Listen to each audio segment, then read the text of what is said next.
Boa noite, mais uma vez estamos aqui reunidos hoje para as lives das quartas-feiras. Sejam todos bem-vindos, bem-vindas. Falando sempre, boa noite, Ara, seja bem-vinda, obrigada da sua presença. Danila, boa noite, seja bem-vinda. Mais uma vez nós vamos estar falando sobre relacionamentos abusivos, transtornos de personalidade antissocial e tudo que esse universo traz como dinâmica, mecanismo. E para a audiência do YouTube que vai vir a live depois, aquele pedido de sempre, com muito carinho, deixe seu like, seu comentário, compartilhe. Muita gente precisa saber sobre esse assunto. Boa noite, Luciane, seja bem-vinda. Josiane, boa noite, seja bem-vinda. Eu estava pensando agora, antes de entrar aqui na live, Genesi Lopes, boa noite, seja bem-vinda. Helena, obrigada pela presença de vocês. Eu estava pensando se eu encontrasse um desses vídeos falando sobre narcisismo enquanto eu ainda estava no relacionamento abusivo. Boa noite, Fernanda, obrigada da sua presença, seja bem-vinda. Porque eu encontrava muito material falando até sobre psicopatia, mas não era exatamente o perfil da pessoa com quem eu convivia, né? E se eu soubesse antes de tudo isso, nossa, quanta coisa teria sido diferente, como eu teria me poupado acerca de tanta confusão que eu vivi, tanta invalidação. Shirley, boa noite, seja bem-vinda, obrigada da sua presença. Porque hoje eu consigo ver que quanto mais a gente consegue estar dentro de um relacionamento abusivo e ter uma visão, como eu vou te dizer, um pouco mais isento. É quase que impossível a gente ter um comportamento isento, né, junto com o narcisista. Meire, boa noite, seja bem-vinda. Mariita, boa noite, seja bem-vinda. É difícil, claro, a gente ter uma isenção emocional, porque o narcisista, o psicopata, vamos chamar essas criaturas de narcopatas. Eu gosto desse termo porque pega os dois, né? Os dois grupos. Milei Skandar, espero ter falado certo seu nome, boa noite, seja bem-vinda. Então, a gente buscar estar isento nesse relacionamento. O que significa? Que você vai olhar para o que está acontecendo, para a invalidação, para o castigo do silêncio, sobre o qual a gente vai falar hoje, para todo aquele mecanismo de maldades, mas a gente olhar e falar, agora eu já sei o que é isso. Porque, na verdade, os narcopatas são previsíveis, né? Todos eles têm um manual padrão de funcionamento, então esse povo não é criativo em nada, né? Nem nas maldades que fazem, porque é sempre a mesma coisa. É que, claro, que são muito impactantes, não estou diminuindo, não, a força de destruição e a maldade que tem em tudo isso, mas eles são previsíveis. Então, se eu conseguisse, né, enquanto eu estava nesse relacionamento abusivo, ter esta visão, quantos estragos interiores eu teria poupado a mim mesma. Então, quando eu falo para compartilhar, é porque muitas Lucianas vão estar por aí, né?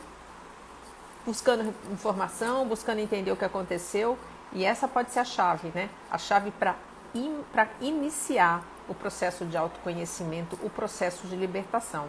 Boa noite, Luciana, Samal, sejam bem-vindas, obrigada da presença de vocês.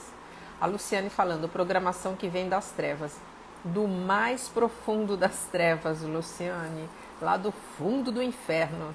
Aliás, tem uma expressão que às vezes eu falo assim, volta para o inferno da onde você nunca devia ter saído, narcisista, não é? Para mim, todos eles vêm de lá mesmo.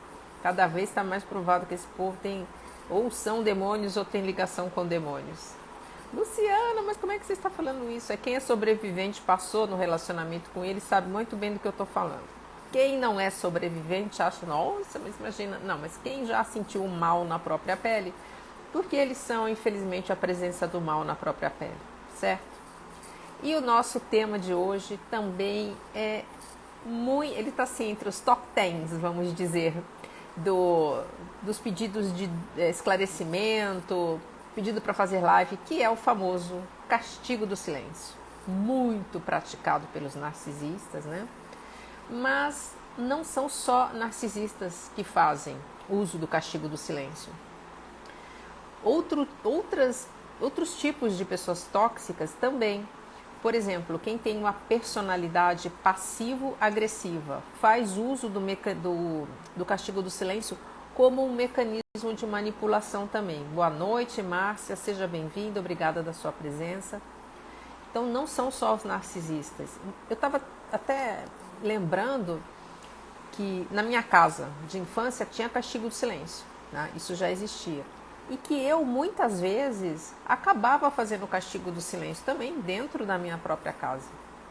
Porque acabou sendo usual fazer isso quando a gente estava triste ou chateado e não podia falar porque não tinha diálogo, né? Quando tem castigo do silêncio não tem diálogo.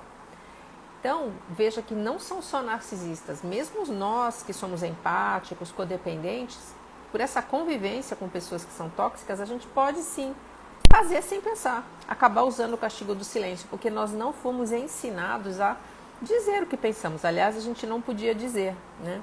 Inclusive, eu li uma frase outro dia que eu gostei, que fala sobre filhos de pais e mães narcisistas que são acostumados a fingir que sempre está tudo bem. Não podem mostrar os seus sentimentos, seus reais pensamentos, porque isso pode disparar um ataque de raiva, pode disparar uma surra, pode disparar um monte de coisa. Então, os filhos de mães e pais narcisistas não sabem o que sentem muitas vezes, não sabem nem descrever os seus próprios sentimentos. Então, a gente vivendo nesse ambiente onde era praticado o castigo do silêncio, mesmo não sendo narcisista, nós acabamos praticando. Mas a diferença entre a prática de um narcisista, de um psicopata e de um empático é que nós, empáticos, buscamos resolução. Nós queremos um entendimento, a gente quer paz no final das contas. O narcisista quer caos, confusão, bagunça, baixaria, desespero, que é isso que eles gostam para poder parar de sentir o inferno interior que permanentemente queima dentro deles.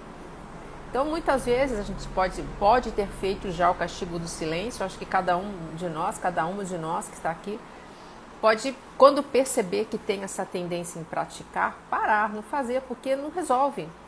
Causa dor no outro, é uma coisa cruel, né? O castigo do silêncio é muito cruel e não traz resolução e muito menos nos ajuda a exercitar essa nossa capacidade de expressar os nossos sentimentos, as nossas emoções, dizer o que nós pensamos. Isto sim é saudável e não tem nada de errado. Mas quem vem desse lar em que não podia dizer, não podia expressar, tem essa dificuldade. A Luciane está falando, eu passava tanto pelo castigo que quase morri engasgada com tudo que eu queria falar. Pois é, Luciane. E aí, vou te falar, Luciane, a hipnoterapia é excelente. Por quê? Quantas vezes um relacionamento abusivo, como você descreveu, a gente não pôde falar, a gente não pôde se defender, a gente não pôde mostrar a nossa raiva. Depois a gente percebeu o quanto a gente foi enganada, invalidada, manipulada. Então, quando nós entramos em processo de hipnose, a gente vai estar em contato direto com as emoções do subconsciente. O subconsciente não diferencia a fantasia de realidade. Então, a gente coloca o abusador ali na nossa frente e ali, gente, me perdoe a expressão, mas o couro come. Você vai falar, e aí, bonitão? Não me deixou falar? Ah, é? Tome. E se quiser bate, se quiser xinga, se quiser grita, porque aí sai, entendeu? Sai aquela coisa toda ruim que estava lá dentro guardada. Boa noite, eu sou Patrícia. Boa noite, Amanda. Sejam bem-vindas. Obrigada da presença de vocês. Porque tem muita raiva que fica guardada nesse relacionamento. Por isso é que a gente adoece, né? A gente desenvolve uma série de sintomas emocionais, sintomas físicos, de tanta coisa ruim que ficou guardada. Então é uma hora especial quando a gente coloca o narcisista ali frente a frente. Aí a gente solta tudo isso que está preso. Mas é verdade, Luciana, a gente fica engasgada, né? Porque não dá para entender, não pode falar, é uma tortura completa. A Márcia perguntando, Luciana, como reverter as mentiras ditas por um narcisista? Não entendi bem sua pergunta, Márcia. Porque você quer dizer o quê? Que ele contou coisas para te manipularem e que você gravou dentro de você, você acreditou, você quer desfazer essa programação? Ou ele contou talvez para os seus filhos? Escreve um pouquinho melhor para eu poder te responder direitinho. Luciane falando, eu tinha dor de garganta frequente e perdi a voz. Pois é, o corpo está interligado com a nossa mente, com as nossas emoções. Corpo e mente são integrados. E tudo que está no nosso subconsciente está no nosso corpo. Por isso que quando o subconsciente junta muitas emoções negativas iguais ou semelhantes, sentidas com força, ele explode um sintoma emocional do lado de fora, mas também pode ser um sintoma físico. Inclusive, uma das formas da gente conseguir acessar emoções, lembranças, memórias, é através da conversa também com o nosso sistema nervoso. O cliente se conecta ao sistema nervoso por intenção, né, por começar a prestar atenção no seu corpo, estando mais relaxado, focado dentro de si, e o corpo diz. Nós pedimos, sistema nervoso, mostre para o cliente um lugar do corpo onde está guardada uma memória relativa a isso que ele quer transformar. E ele sente uma dor, um incômodo, uma coceirinha, às vezes só chama atenção o lugar. A gente entra ali, muita emoção, muitas lembranças. Então, corpo e mente são interligados. Então, o castigo do silêncio é uma das formas mais cruéis de tortura, de invalidação. Porque tudo que nós queremos é poder estar em contato com o outro, né? Nós sermos vistos no bom sentido, porque nós somos seres sociais. Então, quando nós nos dirigimos a alguém, conversamos, a gente está buscando expressar o nosso pensamento, o nosso sentimento, a nós mesmos. E quando a gente recebe essa resposta negativa, né, dessa parede que se forma, primeira coisa que vem, o que eu fiz de errado? A pessoa está brava comigo? A pessoa está chateada comigo? E aí, ao mesmo tempo, aquela sensação, poxa, não me ouviu, não gosta de mim. Ah, mas se eu estiver muito a minha autoestima muito alta, eu vou conseguir superar isso. Não, tem coisas nossas, gente, que são coisa de bicho, técnica de sobrevivência, porque a nossa mente, a nossa psique, ela não tem sofisticação, nem derivação. Ela funciona na base do modo de sobrevivência, que ela se desenvolveu lá atrás, lá no tempo das cavernas, quando começou a nossa civilização. Então, por isso que até hoje, por exemplo, o nosso corpo guarda energia em forma de gordura, né? Por quê? Porque tendo energia aqui, se faltar comida, eu não morro. Nosso subconsciente, a nossa mente não sabe que hoje em dia tem supermercado, que tem iFood, que tem toda essa geladeira, né? Geladeira conserva os alimentos. Então, entenda que a gente tem um lado que é bicho. Quando nós, seres sociais, que precisamos do grupo para sobreviver, sim, tomamos uma negativa como essa, é uma sensação horrorosa. Né? Eu não existo, eu não sou visto, agora dói em nós, porque nós somos empáticos e nos ligamos, nos conectamos e nos importamos com o nosso próximo. Seres das trevas não passam por isso, porque eles não têm essa parte da empatia emocional. Então, para eles está tudo bem, tanto que psicopatas podem ficar presos durante anos sozinhos, numa solitária, que eles não sofrem, não ficam tristes, não se sentem solitários. Pelo contrário, eles vão buscar fazer exercício, vão ficar fortes, bonitões, vão estudar, vão se formar, porque para eles não tem problema não ter um ser, um semelhante junto com eles. Deixa eu dar uma olhadinha aqui. Boa noite, Bruno Guimarães. Dr. Bruno Guimarães, seja bem-vindo. Edilane, boa noite, seja bem-vinda. A Meire falando, eu estava perdendo minha identidade, tentando ser uma pessoa que não era eu. Ele queria mudar até minha maneira de se vestir, ficava constrangida. Pois é, Meire, eu até relato um caso de uma cliente que eu atendi, era uma cliente homoafetiva, e ela chegou, eu acho que numa das lives anteriores já falei sobre isso. Foi um dos casos assim que mais me chocou quando eu atendi. Uma moça muito bonita, inclusive jovem. Ela chegou para o atendimento assim, largada, sabe? Não estava arrumada, claro, estava vestida, limpinha, mas se notava que tinha assim, um desleixo em relação à própria aparência dela. Estava de calça jeans, um chinelinho havaiana, uma camisetinha, o cabelo solto e muito triste, né? Ela estava muito triste. Ela começou a me relatar que ela tinha uma parceira, ela não sabia que essa parceira era narcisista, sequer conhecia o narcisismo, mas enfim, que a vida dela estava muito difícil. Ela falou que no início do relacionamento, ela era uma moça extremamente vaidosa, sempre gostou de se vestir bem, se cuidar, de ir no cabeleireiro, de usar bijuterias vistosas, maquiagem, e que essa parceira não, que era uma pessoa mais simples, que não tinha todo esse cuidado. E essa parceira ficava muito incomodada com todo esse cuidado que ela tinha com a aparência, com a beleza, né, que ela tinha. E falava, para que você se veste assim com tantas roupas diferentes, tão bonitas? Você quer paquerar outras pessoas? Você não me ama, não sou suficiente para você? Para que tanta maquiagem? Para chamar atenção? Para me fazer ciúme? E além do que, a gente pode usar esse dinheiro para comprar um apartamento melhor, né? Para que gastar tanto dinheiro com roupa, com tanto tratamento? E essa minha cliente foi, né, abrindo mão. E hoje, né, ela estava exatamente sem nenhum desses cuidados, completamente diferente do próprio estilo dela de ser. E ela me relata que a parceira dela hoje é quem usa essas roupas bonitas, vistosas, usa os sapatos de salto que ela usava antes, as bijuterias, as maquiagens. Olha só. Então, o que a Meire está relatando, né, queria que eu deixasse de ser eu. É exatamente isso. Você sem personalidade, totalmente dominada, controlada, fazendo o que ele quer e vivendo naquele inferno emocional onde ele vive, onde só há desespero, vazio, angústia, ansiedade. É isso mesmo, Meire. A Amanda falando, boa noite, Luciana. Acho que contra a campanha difamatória não há o que fazer. As pessoas acreditam no que querem acreditar. Sim, contra a campanha difamatória não há o que fazer. O silêncio vai dizer, responde por nós. Essa é a minha postura também. Por quê? O narcisista fez toda uma preparação muito bem elaborada para soltar as mentiras. Ele foi planejadamente, meticulosamente fazendo essa semeadura ao longo do tempo. De uma maneira que as pessoas acreditam e principalmente porque ele se preocupa muito com a sua própria imagem. Então, as pessoas ao seu redor veem o narcisista como alguém agradável, bacana, gentil, atencioso, caridoso, que cuida de você. Ele monta todo esse cenário. Então eu concordo.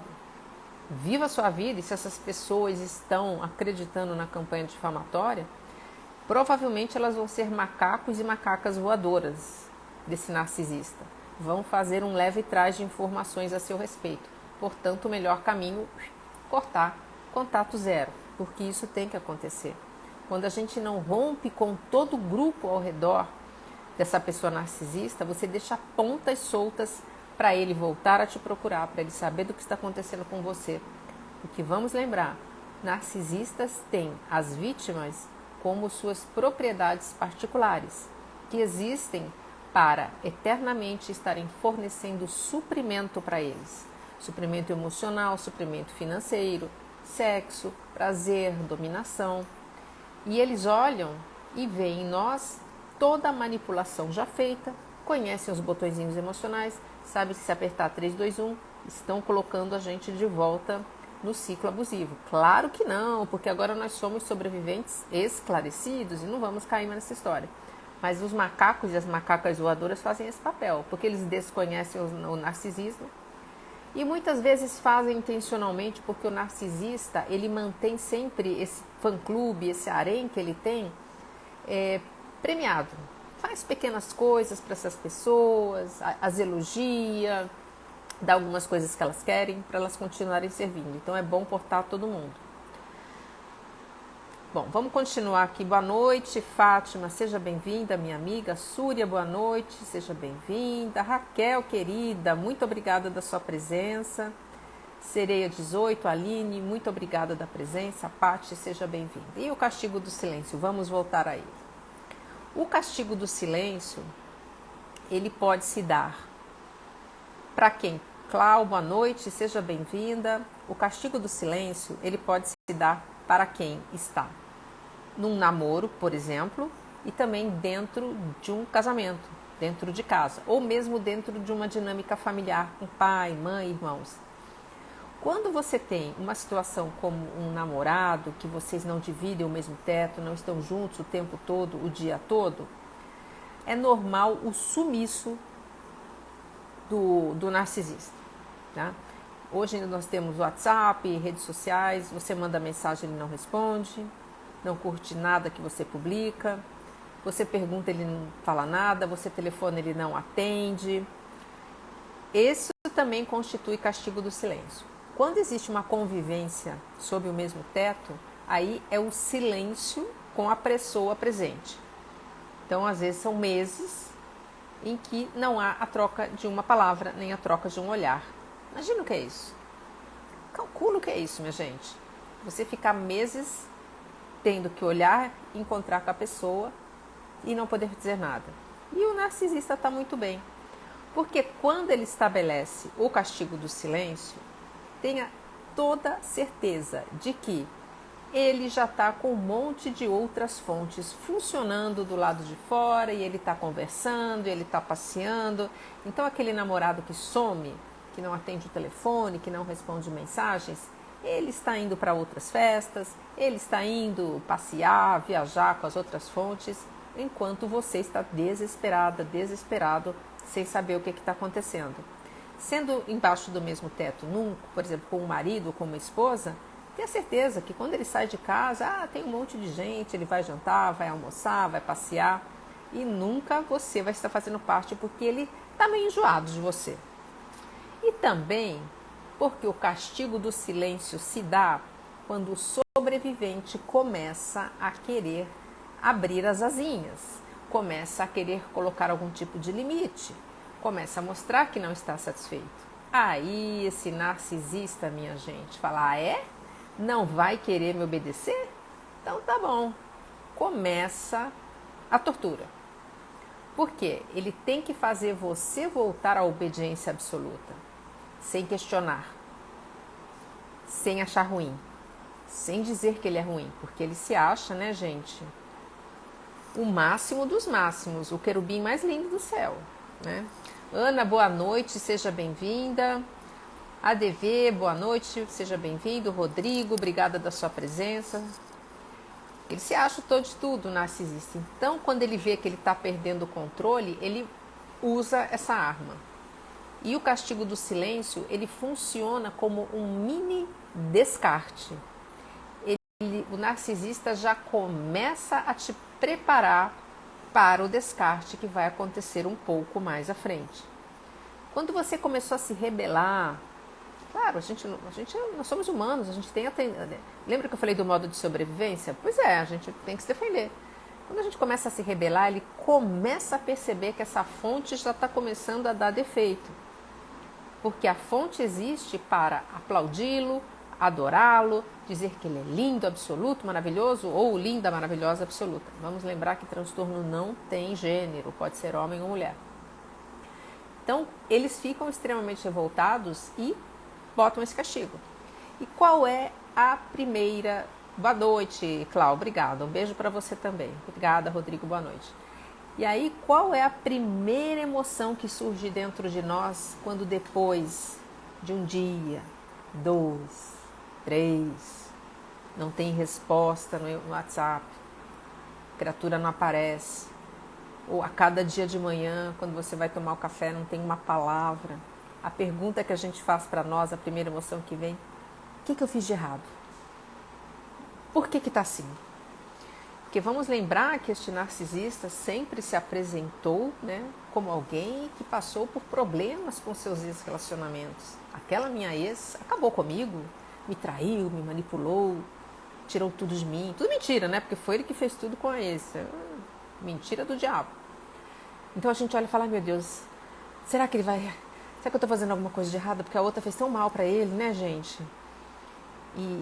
Então a gente começa a questionar e a gente não fez nada de errado na grande maioria das vezes, eu acho que talvez nem nunca.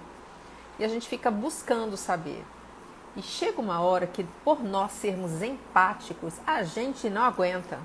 A gente vai querer saber. Porque o empático busca resolução, busca paz, busca entendimento. Para nós não tem o menor sentido, né, em continuar nesse jogo de tortura de silêncio. Boa noite, Elisete. Seja bem-vinda. Obrigada da sua presença. E aí a gente faz o quê? Se enche de coragem, vai até essa criatura das trevas e fala, o que está acontecendo? Por que você está assim que você não fala comigo? E a criatura lá, né, com aquela cara de morreu e ninguém falou. Aí eu vou dar uma resposta que eu ouvi para vocês, tá? Que foi assim, surreal. Depois de muito tempo de castigo do silêncio, eu viro para essa criatura narcisista e falo: vem cá, o que é que está acontecendo? O que se passa? Aí vem com aquela cara, né? Sofrimento absoluto, voz dramática, merecia ganhar o Oscar nesse momento, e me responde: se você está perguntando isso, a situação é muito pior do que eu imaginei. Não tem acontecido nada, gente. Olha isso, olha que resposta, que absurdo. Aí eu falei: meu Deus, o que está acontecendo? Eu não estou entendendo. E aí depois, assim, virou as costas, saiu, fechou a porta, foi embora. E eu fiquei: ai, agora, ficou pior ainda. Fui falar, fui perguntar. Então vejo que não tem noção nenhuma. E a gente carrega esta culpa. E fica buscando a partir daí, de todo jeito, evitar que esse negócio aconteça de novo, minha gente. Não, pelo amor de Deus, esse castigo do silêncio não. E o que a gente vai buscar a partir desse momento? Agradar, né? Vamos fazer tudo que é bom, que ele gosta, que ela gosta, tá? Vou evitar os assuntos que não gosta. E aí a invalidação vai sendo aprofundada, nossa, de uma maneira muito intensa. E o narcisista, percebendo, ele começa a avançar, né? Ele começa a invadir seus limites emocionais, limites de respeito, limites de privacidade. Por exemplo, você tem um partido político que você prefere e ele sabe, ela sabe. Vocês estão ali vendo televisão, aparece uma notícia do partido político do qual você gosta.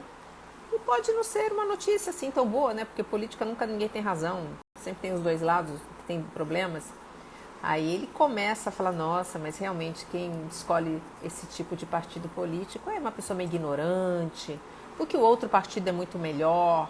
Ele vai te invalidando, vai te fazendo sentir vergonha das suas escolhas, vergonha do que você pensa. E aí começa a mostrar que se você começa a se rebelar contra o que ele está dizendo, você vai sofrer o castigo. Você começa a abrir mão do que você gosta, abrir mão de quem você é. E aí o buraco vai ficando mais e mais fundo.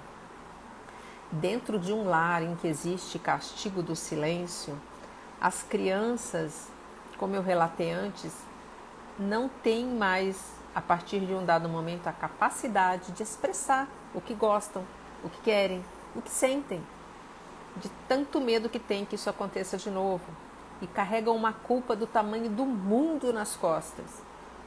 Aí é muito comum também, quando a gente recebe filhos e filhas de pais e mães narcisistas, relatarem que pedem desculpas por tudo o tempo todo, que não sabe nem por que tudo está pedindo desculpas. Tem muito dessa sensação, dessa culpa de que o que está acontecendo é minha culpa, eu estou errada. Eu estou sofrendo esse castigo. Boa noite, Tiller. Boa noite, Rita. Sejam bem-vindas. E eu me lembro de uma mãe narcisista que eu conheci. Ela já tinha um filho grande, mais de 20 e poucos anos. E eu me lembro dela relatar que teve um evento que ela queria que o filho fosse com ela. Ele não foi, porque era um garoto grande, um homem já, né? 20 e poucos anos. E que ela ficou um mês sem falar com ele, para ele aprender com quem que ele estava lidando. Até parece que aprendeu alguma coisa, né? Quando você aprende nesse tipo de coisa, ainda mais com mais de 20 anos. Esse mecanismo que eles fazem, né, com uma punição. E o castigo do silêncio, ele é aprendido também pelo narcisista quando ele também tem uma mãe ou um pai narcisista. Ele foi invalidado muitas vezes, mesmo que ele tenha sido alecrim dourado, esses pais também praticavam com eles. Então eles sabem exatamente a dor que estão causando em nós quando praticam esse tipo de coisa. E nós, empáticos, tendo que conviver com tudo isso sem entender. Isto que é o pior. E outra coisa, lembra que nós passamos pela fase do bombardeio de amor? Como foi maravilhoso? Como ele era o príncipe, a princesa, né? Nos tratava super bem, tudo era amor, compreensão. Pois é, a gente quer isso de volta. E até interessante, eu estava ouvindo hoje, eu não lembro o nome do rapaz que estava falando, eu vou me lembrar depois, eu vou dizer. que foi interessante a colocação. Por quê? Quando o narcisista faz o bombardeio de amor, ele está nos espelhando. Então está espelhando a nossa melhor versão. Quando a gente quer o bombardeio de amor de novo, de volta, a gente quer entrar em contato com esta nossa melhor parte.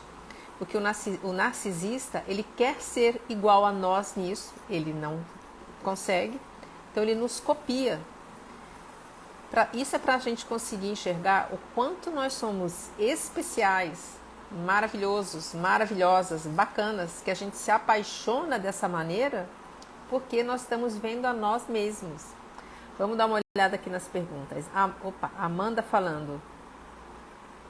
É enlouquecedor morar com um narcisista e ficar dias a fio sem trocar uma palavra. É abusivo e cruel. Exatamente, é enlouquecedor, tá, Amanda? Que lembra que eu falei que os psicopatas ficam dias e dias presos sem ninguém do lado e não enlouquecem, não ficam tristes? Para nós, não. Nós somos seres sociais. Nós precisamos de pessoas ao nosso lado. Então, sim, em nós causa muitas sequelas. Fora a vergonha, né, gente? Como é que você vai falar para alguém, né, que seu companheiro, que a sua companheira tá dias sem falar com você? A primeira coisa, mas aí você conversou com ele? Você conversou com ela? Vai conversar como? A pessoa não responde para mim. Nossa, se você permite isso, então a gente vai tendo vergonha, não fala. E olha aí, mais um ponto para o narcisista, porque ele quer exatamente isso, isolamento total da vítima. A gente tem vergonha de dizer. Como é que você vai falar para sua família? Principalmente porque para a família ele é, né, gente, tudo de bom, espetacular, maravilhoso, que ele faz esse papel. Então a gente carrega uma vergonha muito grande também. A culpa, né, nós achamos que o problema é nosso e que, na verdade, quem é que vai, como é que a gente vai dizer isso? É uma vergonha. Vamos ver, então, a Ana perguntando, e uma sogra narcisista? Sei que quando se trata de sogra, entramos num terreno delicado, sem dúvida, né, Ana? Sogra, eu falo isso, se já é desafiador ter sogra que não é narcisista, quando é narcisista, minha gente, o negócio é complicado. A sogra narcisista, eu acho, sinceramente, se ela fizer castigo do silêncio, é um favor, né? Ótimo, ela não vai falar nada, se Deus quiser, ela não vai nunca mais nem aparecer, fique lá na casa dela, longe, né? Mas ela fará castigo do silêncio com o filho, né? Se você é a nora dela, que pra mim ia ser ótimo, que ela não falasse nunca mais comigo, não faria diferença nenhuma. Elas não fazem castigo do silêncio, por quê? Elas querem sim estar em contato com o genro, com a nora, com os netos, querem saber o que está se passando dentro da casa do filho ou da filha, querem ter os netos sob seus cuidados. Então não é usual da sogra praticar esse tipo de atitude, porque elas são muito espertas, né? Elas vão calculando tudo com detalhes. Mas ela pode fazer com o filho para manipulá-lo, de maneira que ele volte a dar mais atenção para ela, que volte a dar mais razão para ela. Aliás, quando sogra é um problema na vida da gente, eu ouvi essa frase e eu achei muito boa. O negócio, quando a sogra é o problema para nós, é porque esta sogra é problema do filho que não está resolvendo. É uma sogra que invade a vida do filho. É aquele filho casado com a mamãe, é o tesouro da mamãe, né? Ele faz tudo para a mamãe, resolve tudo para a mamãe, e a esposa e a família dele nunca são a prioridade. A prioridade é a mamãe. Então a gente tem uma sogra narcisista, sim, mas tem um filho aí que é casado com a mamãe, entre aspas, né, gente, casado. É uma dependência emocional mega. Porque vamos lembrar que narcisistas são dependentes emocionais. Eles não vivem sem a fonte de suprimento. Nós conseguimos viver sem alguém, sendo dependentes emocionais e codependentes. O narcisista não. Por isso é que ele descarta uma vítima, já tem outra na entrada, já tem outra funcionando, porque ele não fica sem suprimento. O vampiro fica sem sangue? Pois é, a mesma coisa desse vampiro emocional e energético. Nós temos muito mais poder sobre eles do que nós imaginamos. Boa noite, Silvinha. Seja bem-vinda. Obrigada da sua presença. Roselane, Silmara, boa noite. Obrigada da presença. A Ana falando. Meu casamento foi difícil porque minha sogra deixava claro que desejava o fim do casamento até que ele faleceu. A morte dele pode ser consequência? Difícil de responder, né, Ana? Porque eu não conheço a dinâmica da família, eu precisaria de mais informações para entender a questão da saúde dele, a ligação com a mãe. Mas assim, as sogras, dependendo de quem for a nora, elas fazem de tudo para acabar e conseguem muitas vezes, porque elas têm muito domínio sobre os filhos, né? Tanto o alecrim dourado como o bode expiatório. Se for o filho invisível, que é aquele que ela não dá muita atenção, fica um pouco mais tranquilo. Mas nas outras situações, ela tem muita influência sim. Deixa eu ver aqui, voltando. A Samal falando, ele aproveitava quando eu ia na minha mãe, ele arrumava pretextos para brigar e eu ficar lá. Já chegou a ficar seis dias sem falar com você, 6 dias deixando você na casa da sua mãe. Aliás, assim, até que era bom, né? Se você pudesse ficar na sua mãe, longe dessa criatura. Mas claro que dói, né? Porque a gente quer estar junto com o marido, a gente quer estar junto com o companheiro. Por que ele não quer a minha presença? E eu não conheço bem a história do relacionamento de vocês, né, Samal? Mas assim, provavelmente ele já tinha alguma outra fonte para se divertir, para curtir, tá? Então vai para sua mãe, fique lá, que eu vou curtir a minha vida. Ele estava bem enjoado, porque narcisistas não nos amam. Eles não amam nada nem ninguém. Eles não conseguem se conectar emocionalmente com nada. Então eles enjoam. Sabe como a gente, eu enjoei, não aguento mais comer macarrão, não quero mais comer macarrão, enjoei dessa blusa, não quero mais usar essa blusa. É assim, eles nos veem assim, como o macarrão e como a blusa. Então, te mandou uns dias pra mãe, mas que bom que você foi pra sua mãe, né? Porque lá deve ser um ambiente mais tóxico, menos tóxico, onde você tem mais apoio emocional, livre dessa criatura das sombras, né?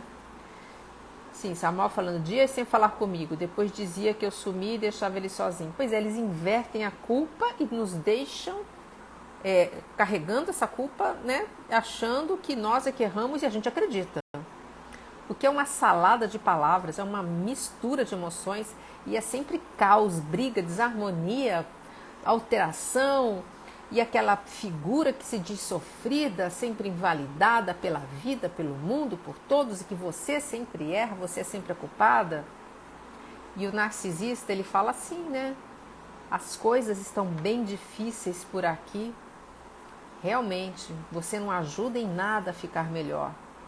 Eu me esforço, eu faço, e é sempre esta situação tão desgastante entre nós.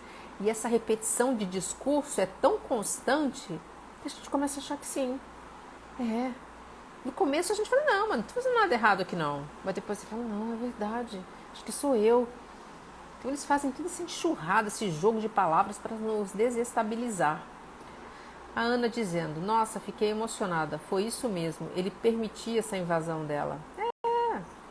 E olha, eu vou falar, Ana, não é só marido narcisista não, tá? Tem muito, assim, tesouro da mamãe por aí.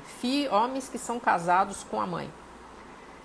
Hoje eu encontro as sobreviventes, as amigas, né, as que estão solteiras, estão à procura de um novo relacionamento. Eu falo, gente, quando você encontra um parceiro já de uma idade um pouco mais avançada, que não tem filhos, avalia bem a dependência emocional dele com a mãe, tá?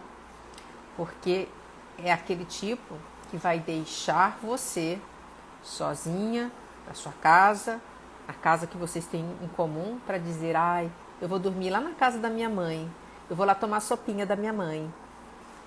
Você, quem é a esposa, quem é a parceira, é a mulher da vida dele. Ele tem que construir a família dele, não a família da mamãe, porque a família da mamãe é ele, os irmãos, e a mamãe já viveu, a mamãe já fez tudo.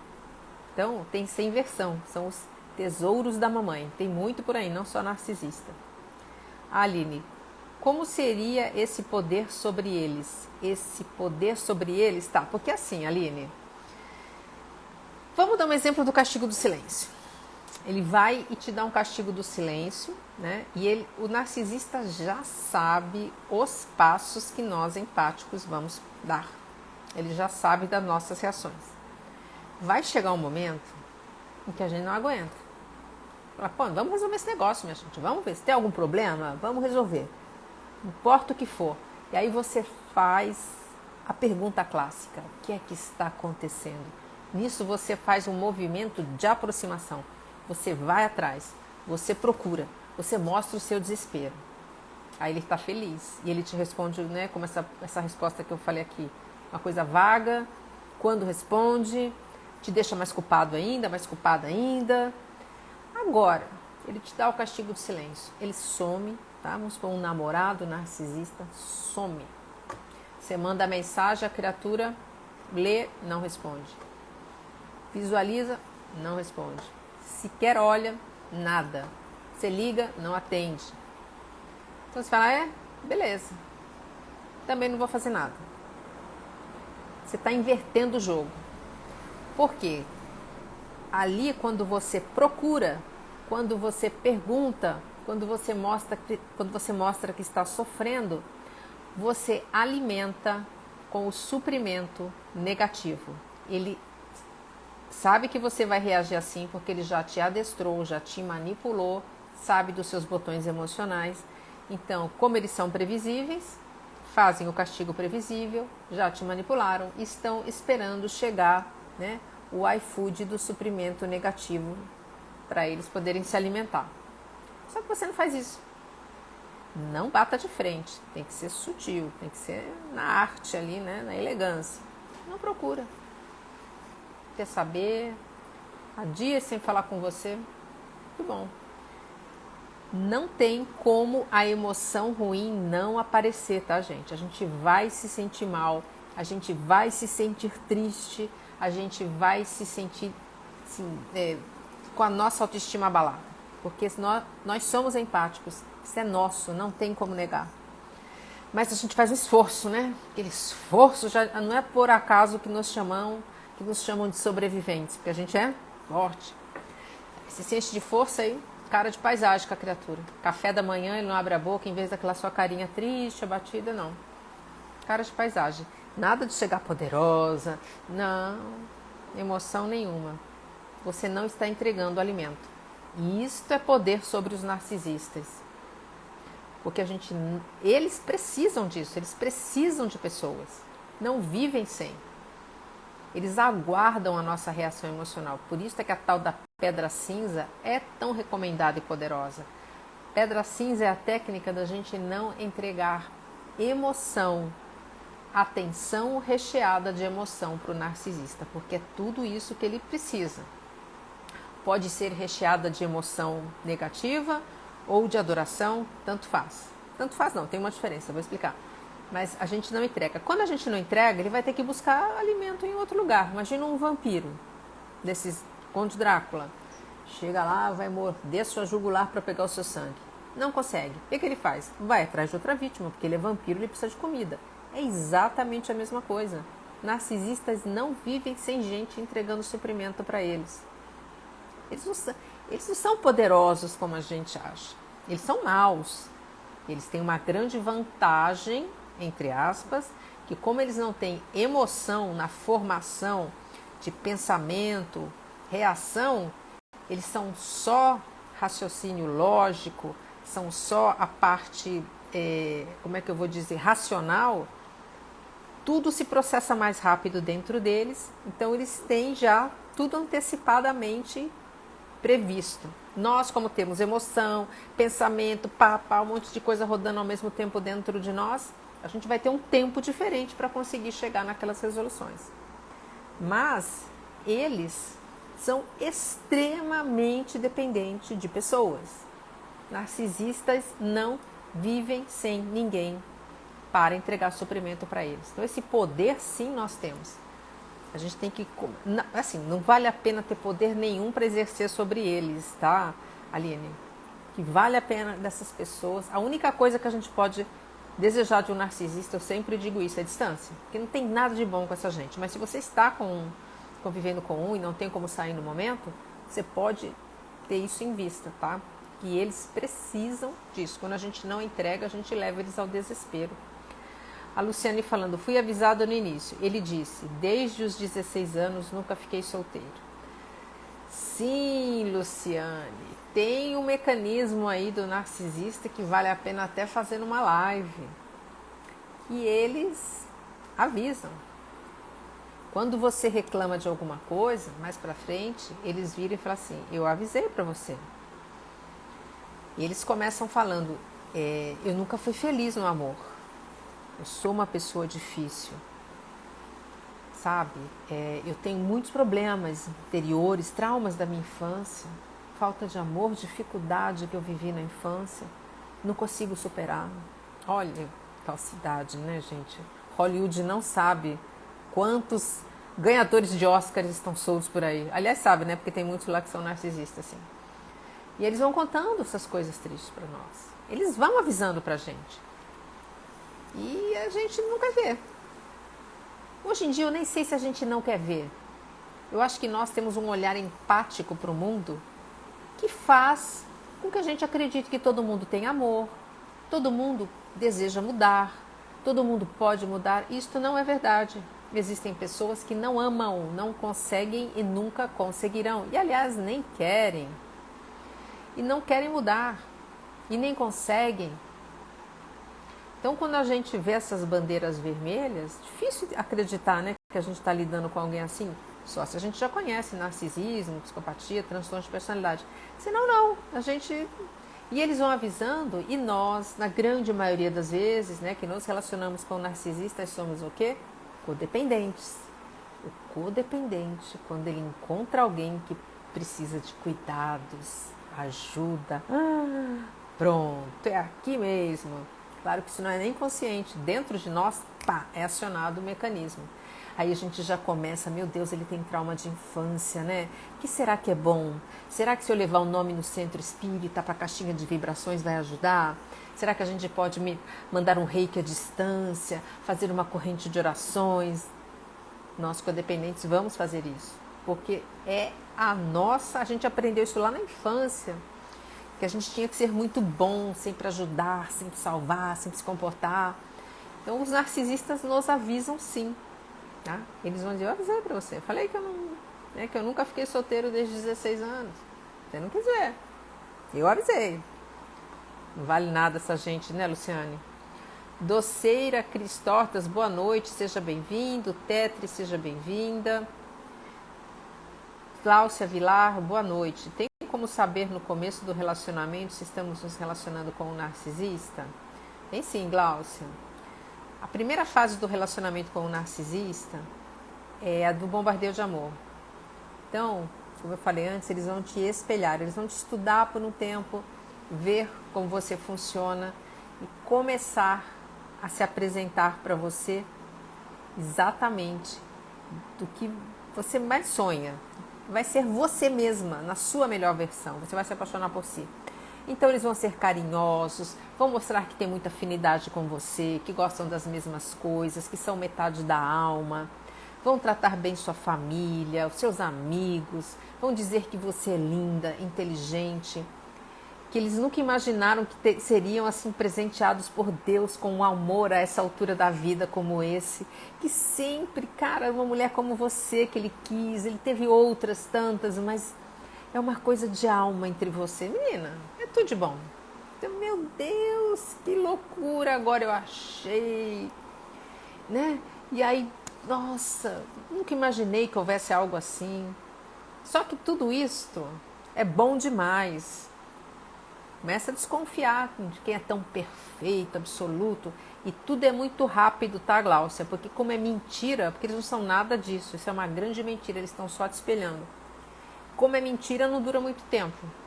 Não dá, né, pra você mentir tanto tempo. Então eles fazem tudo muito rápido. Vamos namorar, vamos noivar, vamos casar, vamos acelerar essa história. Porque quando você entrou na teia, que você se deixou levar pela sedução, você se apaixonou, pum, ali vai começar a invalidação, vai começar a te maltratar. E mesmo durante esse cenário maravilhoso de lua de mel, né, do bombardeio de amor, bandeiras vermelhas vão aparecer.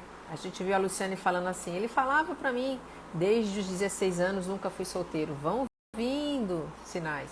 Aquela pessoa que é meio fria, né? De vez em quando ele tem um olhar meio estranho, ele dá uma olhada, um rabinho de olho para uma outra mulher quando está junto com você.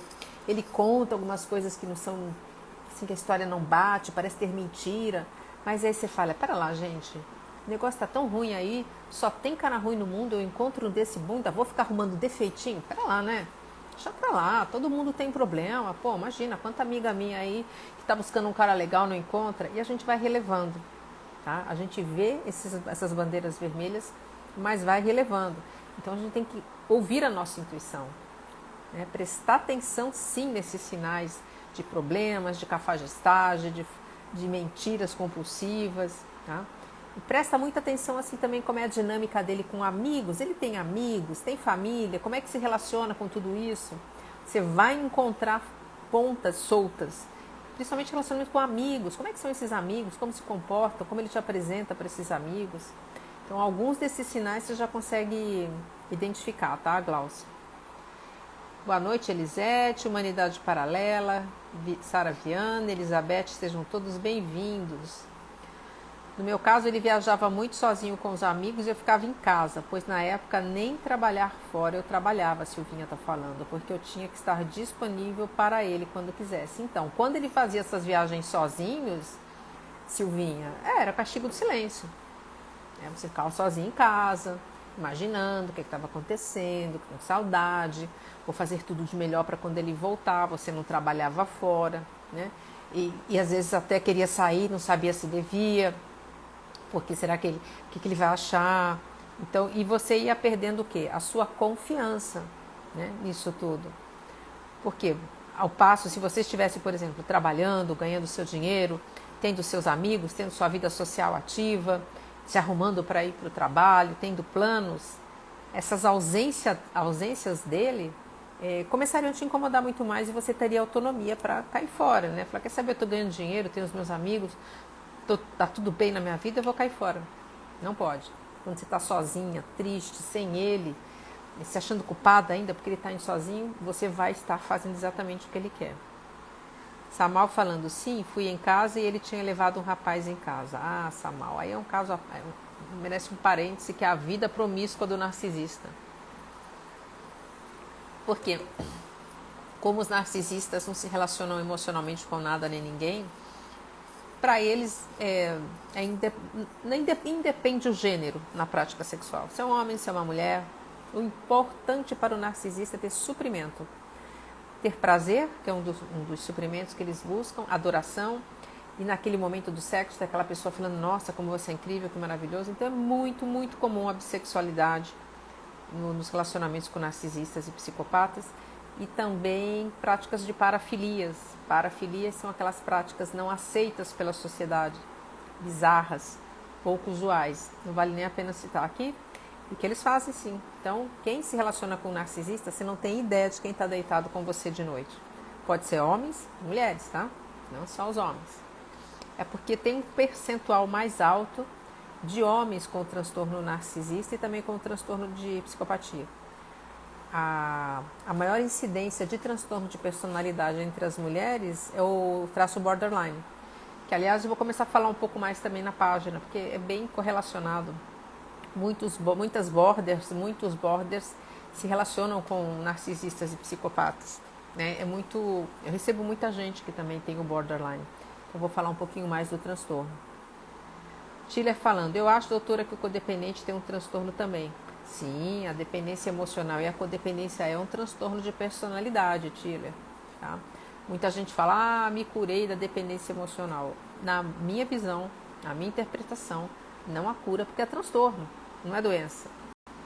O que vai te ajudar a conviver melhor, a ter mais autonomia, a não sofrer tanto com esse transtorno, é se conhecer, se cuidar, né? Aprender a se colocar em primeiro lugar, a ter os seus planos, a ter os seus sonhos, permitir que somente boas pessoas fiquem do seu lado, pessoas que gostem de você, que te respeitem e que você esteja sempre alerta de que a qualquer momento você pode se pendurar em alguém, porque quem é dependente emocional tem um vício em pessoas. Tá? A gente tem que ter a humildade de olhar e falar assim, eu tenho um vício. Imagina um alcoólatra. Um alcoólatra que ainda bebe muito. Ele vira e fala assim, a hora que eu quiser parar de beber, eu paro. A gente sabe que não é assim. Então, o codependente, ele tem que se conhecer. Através do processo terapêutico, ele aprende muitas maneiras de conseguir ter um comportamento mais funcional, né? Cuidar bem da sua própria vida, de si, fazer as pazes com o passado.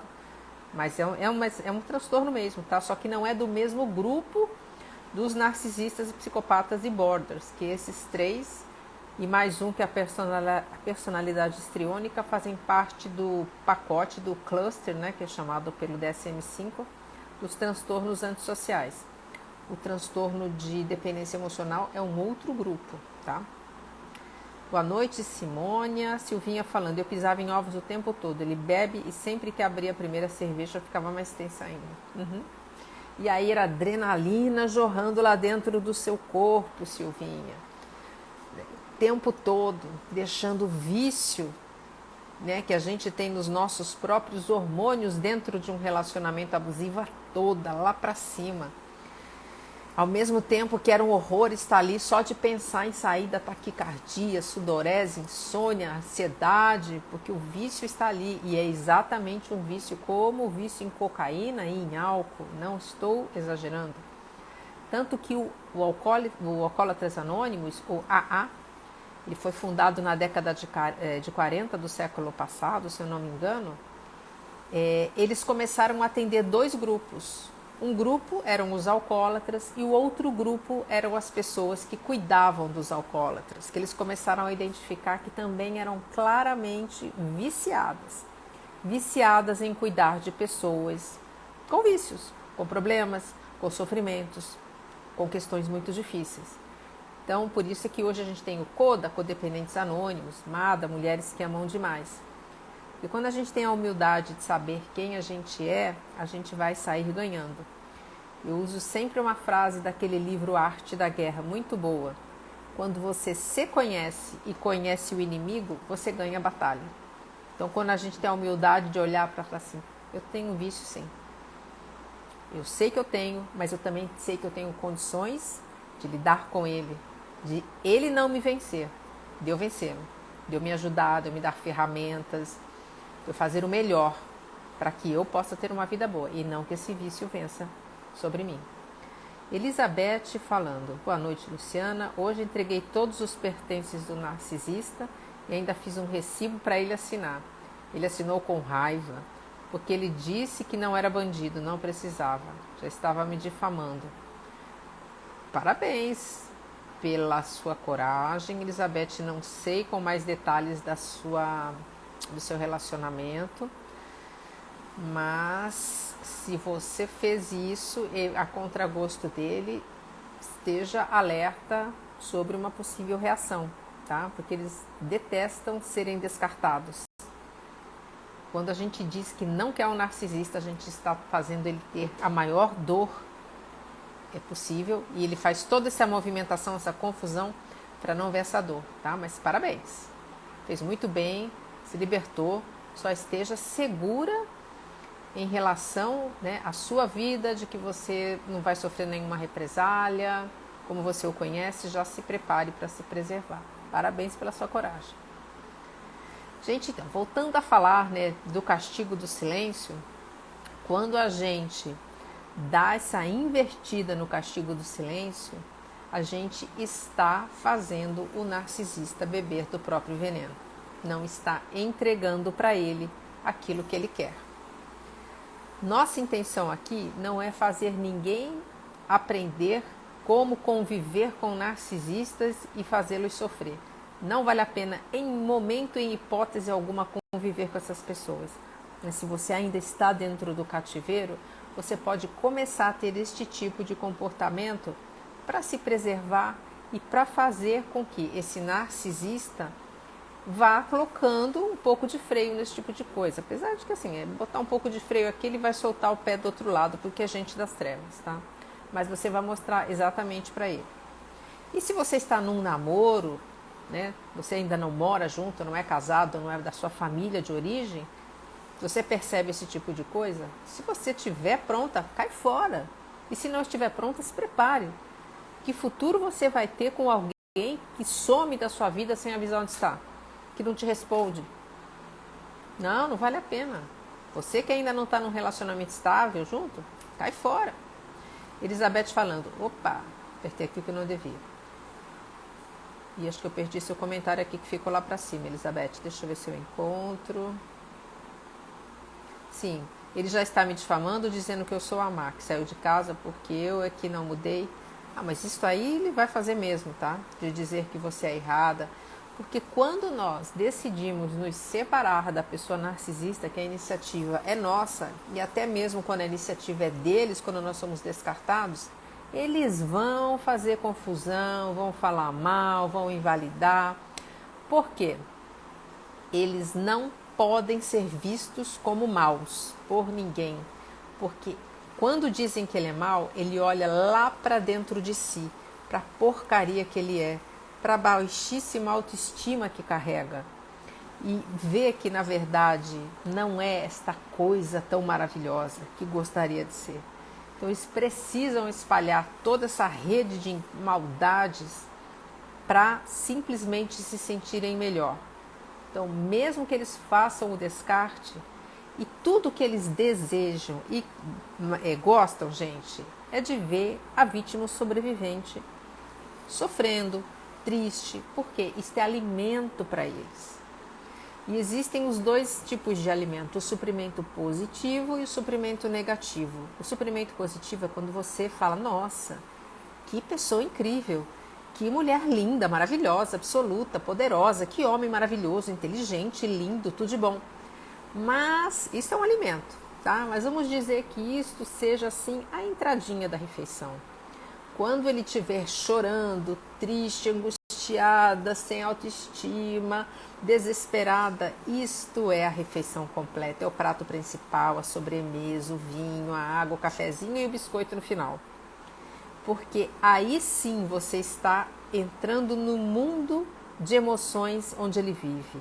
Desgraça, tristeza, desespero, angústia, porque ele tem inveja de você ser uma pessoa empática, alegre, feliz, com amigos, com sucesso. Ele quer destruir, ele quer que você venha para o mesmo mundo dele, até porque eu volto a dizer, quando a gente está na frequência emocional de um narcisista, a gente está atada, ligada a eles. Quando a gente começa a entrar numa frequência melhor, de alegria, esperança, confiança, a gente vai distanciando. Essas pessoas não conseguem mais se aproximar de nós e deixam de ser atraentes para nós, tá? Ainda que haja naquela familiaridade lá do nosso lar de infância, porque mesmo que a gente tenha essa familiaridade no nosso lar de infância, se a frequência não estiver adequada, não vai dar match. Match a ponto de estabelecer um relacionamento mais longo, de haver um casamento, de haver a formação de um lar. Pode ser que você encontre um narcisista, fique um pouco, mas algo separa vocês. A familiaridade existe, mas a frequência, essa determina sim, que aí dá o match. Aí quando juntou, você entrou na teia. Para sair, é todo este drama que a gente está conversando aqui. Carambola perguntando, e quando o narcisista é filho único, é válido o contato zero? Quando o abuso ultrapassou todos os limites e os pais necessitam se recuperar dos traumas dos abusos. Não entendi bem sua pergunta, carambola. O narcisista é filho único. Se é válido o contato zero porque ele é filho único? Ah, você é um filho único de pai ou mãe narcisista. Explica um pouquinho melhor, porque eu não estou entendendo bem a pergunta. Se o abuso dos pais... Eu não entendi bem sua pergunta, carambola. Se puder depois escrever um pouquinho mais claro para mim, tá bom?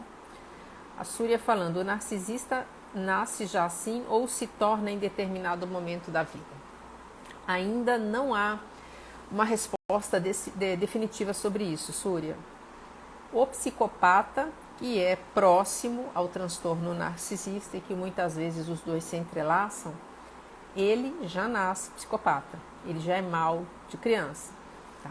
Aquelas crianças que torturam outras crianças, fazem bullying, maltratam animais, formam um inferno dentro de casa, jogam os pais um contra o outro, acabam causando até separação. Eu falei outro dia e fica aqui a dica de novo, tem um filme chamado Vamos Falar sobre Kevin. Está disponível no YouTube, gratuito, que é sobre a história real de um garotinho psicopata. Enfim, ele faz a irmã ficar cega de um dos olhos, causa a separação dos pais. Então ali você vê, o psicopata nasce já com essa característica, ele tem um defeito cerebral, E aí, alguns estudiosos dizem, o narcisista carrega uma carga genética muito alta que ele vai manifestando já ao longo da vida, mas ele está com esta marca instalada e o gene ativo. Outros dizem que não, dizem que é somente uma causa ambiental, né? Falta de amor de pai, falta de amor de mãe, muitas vezes são pais narcisistas. Agora, uma coisa é verdade, o transtorno narcisista é transgeracional, ele passa de avô para pai, de pai para filhos. Pode ser que pule uma geração. Então você pode ter um pai e uma mãe que são codependentes, são empáticos e tem um filho narcisista. Mas se você for olhar na ancestralidade, você vai encontrar um avô, você vai encontrar um tio, alguém dessa ancestralidade que tem sim o traço narcisista. Então aí, para mim, no meu entendimento, reforça a questão da genética, tá? E desde criança se consegue notar traços narcisistas presentes. Difícil alguém que for bondoso, empático, amoroso, de uma hora para outra, 3, 2, 1, vira narcisista. Eu não ouvi, eu não encontrei referência em literatura, nem em relatos de estudiosos especialistas sobre isso, tá? Porque dentro de um lar com muitos traumas, muitos abusos, em que existem pai, mãe ou pai e mãe narcisistas, você pode ter filhos empáticos, filhos codependentes, que passaram pelos mesmos abusos que geraram um filho narcisista. Então, para mim, reforça a questão da genética e que já vem marcado para isso. Mas ainda não há uma resposta definitiva e certa da ciência, tá, Súria? Silvinha falando exatamente assim.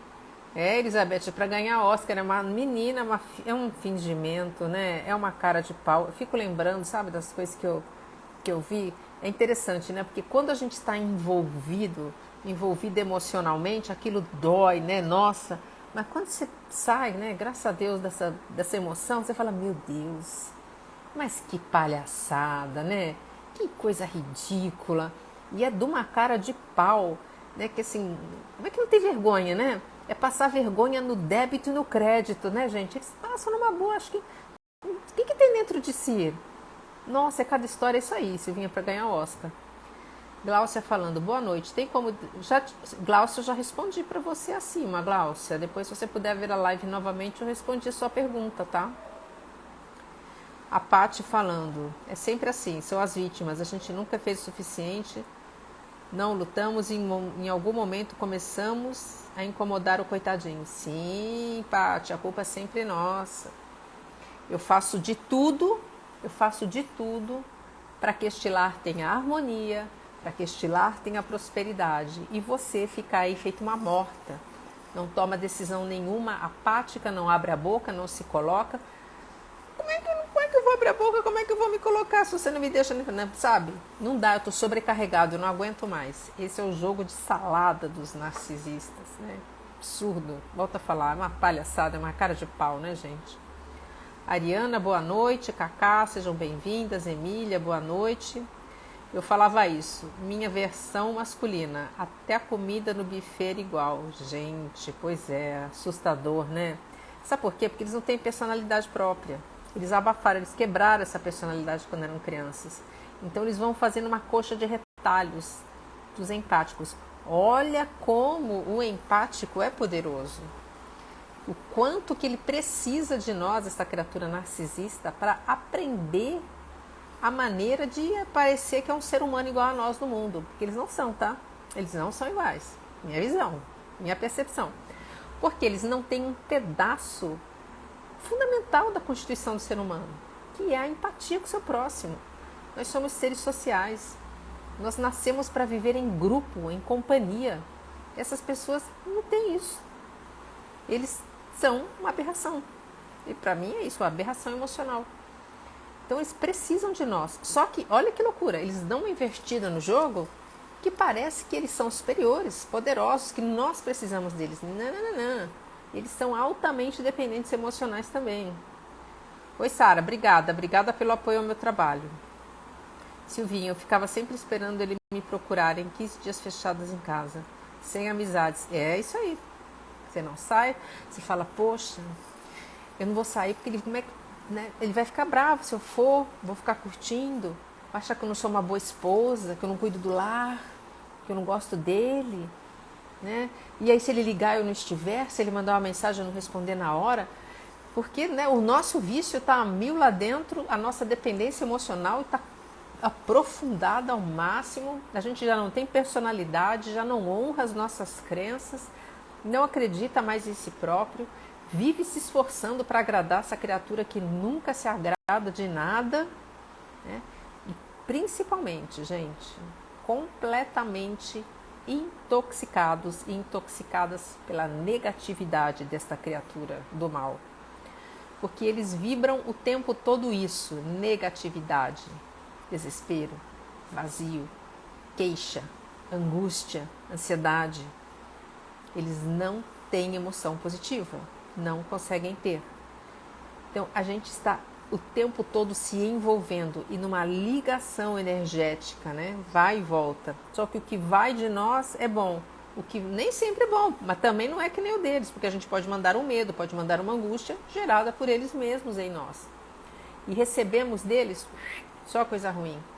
Mas eu lembro que uma vez, eu já contei isso em uma outra live também, eu busquei um aconselhamento, quando eu comecei a perceber, né, o quanto era ruim aquilo tudo que eu estava vivendo nesse relacionamento abusivo. Eu busquei um aconselhamento com o ministro da Igreja Messiânica. Eu sou membro da Igreja Messiânica. A Igreja Messiânica é aquela que ministra Jorei, né? Eu adoro Jorei, gosto muito. Me ajudou muito a Messiânica. E esse ministro falou assim para mim: vai embora, cai fora desse relacionamento. Quando eu descrevi como era, né, essa pessoa com quem eu convivi, ele falou assim: porque o máximo que pode acontecer quando um espírito vermelho se relaciona com um espírito branco é o branco ficar cor-de-rosa. Você não ajuda essa pessoa e você vai começar a ficar igual a ele. Então, é exatamente isso, né? Quando a gente vai se relacionando, a gente fica completamente intoxicado, a gente vai perdendo as nossas coisas boas. E por eles não conseguirem ter emoção positiva, eles não geram energia vital. Então as pessoas estão meio mortas, tudo meio sem vida, né, gente? Coisa meio sem graça. Tem aquela luz, aquele brilho, né? Aquele entusiasmo. Não. O que é que eles fazem? Levam nós. E a gente vai murchando. E aí o sobrevivente, quando sai, fala assim: eu não consigo mais sorrir. Eu não consigo mais me alegrar como eu me alegrava. Quando tocava uma música, nossa, aquilo mexia comigo. Hoje eu não consigo mais ter reação nenhuma. Não gosto mais de dançar, não gosto mais de cantar, né? Como essa moça que eu atendi, não gosto mais de me cuidar. Então eles vão puxando tudo isso de nós. Amanda me dizendo: Luciana, quase engasguei quando você falou, não imaginava que seria presenteado com amor. Pois é, Amanda, é impressionante o quanto eles são previsíveis e se repetem. Eu me lembro que logo que eu descobri o transtorno narcisista, eu comecei a ver vários vídeos, ler livros, e eu falava: não é possível. Essa pessoa que está falando aí conhece essa criatura com quem eu convivi. Não, mas está falando exatamente a mesma coisa, as mesmas palavras. Pois é, eles são previsíveis e agem assim. Por quê? Porque isso não é deles. Neste caso que você me relatou, né, essas palavras, eles aprenderam com algum empático, com algum filme. Aliás, um relato que é muito comum de ouvir é de que narcisistas adoram passar horas vendo filmes. Ficam vendo filmes, porque ali é maravilhoso para eles criarem um repertório de empáticos, né? Filmes de romance, inclusive também filmes que ensinam táticas de manipulação, porque muitos têm, e que ali eles vão criando, né, pedacinhos dessa falsa personalidade deles. Mas é isso aí, exatamente, eles se repetem, é previsível. Daido, boa noite. Késia, boa noite, sejam bem-vindos. Amanda falando: nossa, eu passava a noite sem dormir, meu corpo doía, metade do meu cabelo caiu, graças a Deus estou livre. Pois é, esse livro é muito bom, Amanda, Mulheres que Amam Demais, vale a pena ler, pessoal, é um best-seller e fala muito da questão do codependente, né? E o MADA tem as suas atividades baseadas na literatura desse livro, é muito bacana. Dentro do grupo MADA, né, do grupo online, todos os dias eles mandam pensamentos, mandam trechos da literatura, vale a pena, né? É um grupo que ajuda a entender melhor como funciona o codependente e é um local de partilha, Porque muitas vezes a gente está naquele momento ruim, está com vontade de procurar um narcisista ou uma pessoa abusiva e não tem com quem conversar, os grupos de apoio são muito bons. Boa noite, Mônica, Henrique, Cláudia, sejam bem-vindos. Emília, além de todo o prejuízo do vício, ainda tem um lado espiritual nessa questão. Pois é, tem mesmo, Emília, é muito sério, tá? Porque a gente faz, sim, tratamento terapêutico, a gente se ajuda, agora só isso não resolve. Sim, eu relutei por muito tempo em falar sobre isso, né, em terapia, mas eu já falo para os clientes que eu atendo. Faça a sua reposição energética, busque a sua reconstrução espiritual, porque você foi sim lesado nisso também. Esse narcisista levou sim sua energia, deixou muita coisa ruim junto com você. Vamos pensar, gente, quem tem uma vida promíscua sexualmente, uma pessoa que mente o tempo todo, uma pessoa que é infeliz o tempo todo, qual será a companhia, qual será a vibração espiritual desta pessoa? Pior possível. E aí, quando esta criatura se deita do seu lado ou está dentro da mesma casa que você sendo um empático, que tem boas emoções, não é verdade? Que tem ectoplasma, né? Que os espíritos dizem que gostam de ectoplasma, tem ectoplasma disponível, vibra em amor, você vai ser sugado. E você acha que se um narcisista que suga você na vida física não desiste, por que um vampiro emocional do lado de lá iria desistir? Claro que não. Então a gente precisa fazer essa reconstrução espiritual. Eu digo da minha experiência, como eu sou da igreja messiânica, com relação ao Jorei, que é uma reposição energética e também ao mesmo tempo espiritual. O quanto me ajuda. Me ajudou imensamente nesse processo todo de recuperação. Não é o único caminho, volto a dizer, não estou falando aqui com a intenção de que só tem esse caminho. Não, tem vários outros. Encontre o seu. Encontre aquele que atende, né, o que você gosta, que esteja afim com você. Mas não deixe de buscar, não deixe de fazer. E não ache que vai ser fácil. Porque se você acredita que existe um mundo espiritual, saiba que esse mundo está ativo e que não vai querer que você vá. Porque você é um lanchinho pronto. Sanduíche, refrigerante, batatinha frita e um sorvetinho depois. Eles estão acostumados já a fazer toda essa vampirização de você. Mas prefira você. Se mantenha firme. E você vai ver que os ganhos são muito grandes quando você consegue conjugar o trabalho terapêutico com a reposição energética e a sua reconstrução espiritual. Aí você está começando a reconstruir o seu ser de uma maneira completa. E vai conseguir sim estabelecer essa frequência emocional melhor para que narcisista, vampiro, coisa ruim nunca mais faça parte de sua vida. Eles vão estar pelo mundo. E lembre-se, narcisistas sempre serão sedutores, interessantes, porque eles falam muito bem, eles são bonitões, eles são carismáticos, eles são atores de Hollywood. Então, agora narcisista nunca mais vai me interessar. Não menospreze essa gente. Perdão, esteja alerta. Quando você perceber que cai fora. Mas nunca menospreze, tá? Quando eles decidem pegar alguém para manipular, pode ser a criatura com a maior sanidade mental que tem. Eles vão conseguir. Então, Vânia, boa noite. Mônica, boa noite, seja bem-vinda. Doceria Cristóforas perguntando, transtorno tem cura? Não. O que tem cura é doença. Nesse caso não é doença. A doença mental se caracteriza por haver uma visão distorcida de realidade, né? Uma visão que não é real sobre aqui o mundo do lado de fora. Por exemplo, um esquizofrênico. Um esquizofrênico, ele relata que está sendo seguido pelo FBI na rua, que o FBI está grampeando seu telefone. Tudo isso, né, é um rompimento de realidade, isso não é verdade. O narcisista não tem nada disso. O narcisista tem consciência do que faz, tem livre-arbítrio, faz porque quer, sabe que está fazendo a vítima sofrer e está gostando muito disso. A única maneira de mudar um pouco seria o narcisista olhar para dentro de si e achar, eu preciso mudar, eu preciso ser alguém melhor. Mas se ele faz isso, ele não aguenta a dor que ele sente de ver a porcaria que é.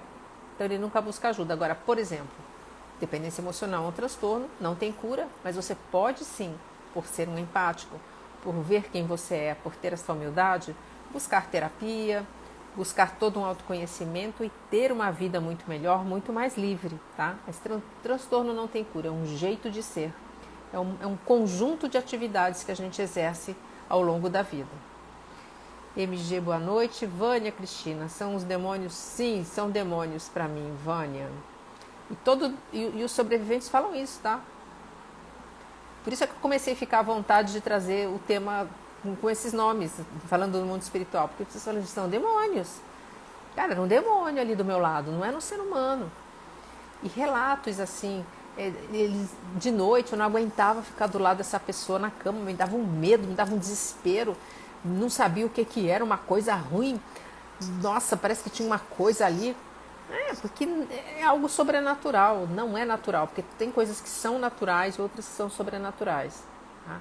Existe toda essa validação dos argumentos da psicologia que são excelentes, mas volto a dizer, a conta não fecha no total, gente. Tá? Quem conviveu é porque sabe quem passou por isso. Quem não é sobrevivente pode ter estudado muitíssimo o transtorno, mas quando você sente na pele é diferente. Você viu aquilo. Né? Você duvida até, não é possível, eu estou vendo coisas aqui do lado dessa pessoa. Não, são demônios.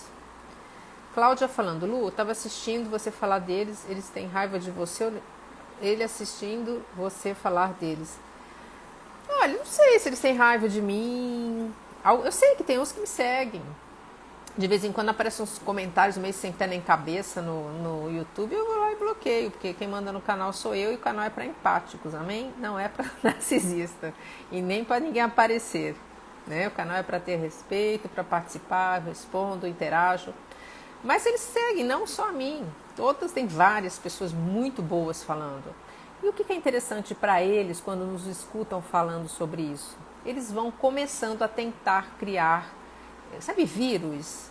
O vírus ele vai sofrendo mutações para continuar contaminando. Então, o narcisista ele vai começar a tentar fazer umas mudanças de comportamento, mas não vai ter tanto sucesso, eu acredito. Porque eles são previsíveis, eles têm um manual de funcionamento. Sabe aquela definição de que são robôs, comportamento robótico? Mas pera lá, é demônio ou é robô? É um robô demônio. O robô é no sentido de que eles não têm a personalidade, eles aprendem, né? Eles copiam o comportamento dos outros. E quem se descreve muito como robô é aquele Sam Vaknin, né? Eu sempre falo nele, que é um narcisista diagnosticado. Porque eles não têm emoção, tá? Então eles buscam, mas eles não têm essa criatividade, né? Narcisista não consegue assim fazer uma coisa brilhante, bacana, diferente, não. Eles são previsíveis. Então eles vão tentar, né, montar uma parada diferente aí, porque eles estão sendo descobertos, estão falando deles, porque durante muitos anos se valeram do conhecimento. Mas claro que eles não gostam que a gente fale sobre isso. Quanto mais pessoas conscientes, menos vítimas, minha gente, né? Então, todas vocês que hoje têm consciência, né, sobre isso, tanto mulheres quanto homens, vocês já sabem, não vão cair no hoovering, não vão voltar a se relacionar, vão começar a se programar para sair. Então, claro que eles não gostam. Eles acompanham, perdem tempo. Mas também, por outro lado, eles gostam, porque também estão falando de nós aí. A gente é famoso, porque tudo que essa gente quer. Falem bem, falem mal, mas falem de mim, essa é a verdade. Agora, para nós empáticos, sinceramente, não conta. Um abraço, se eles querem acompanhar, acompanhem. Se não quer acompanhar, um abraço também.